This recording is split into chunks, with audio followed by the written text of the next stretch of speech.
اليمن مهد حضارة قديمة تعتبر أصل العرب. تميزت اليمن بتنوع ثقافي وحضاري لآلاف السنين. تشكلت ممالك متعددة مثل سبأ وحمير في اليمن. كانت مملكة سبأ معروفة بتجارة التوابل والذهب. استخدم اليمنيون منظومات ري لخصوبة الأرض. ازدهرت الزراعة في اليمن بفضل تلك المنظومات.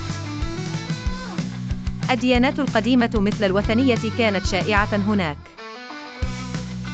تأثرت الثقافة اليمنية بالتجارة والتبادل الثقافي.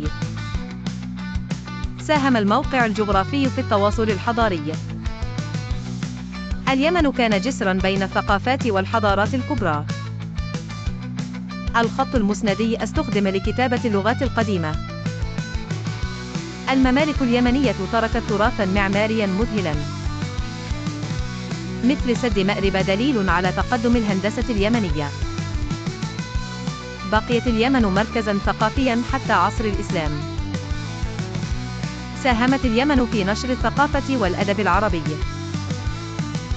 اليمن اليوم مزيج من التراث والتقدم الحضري.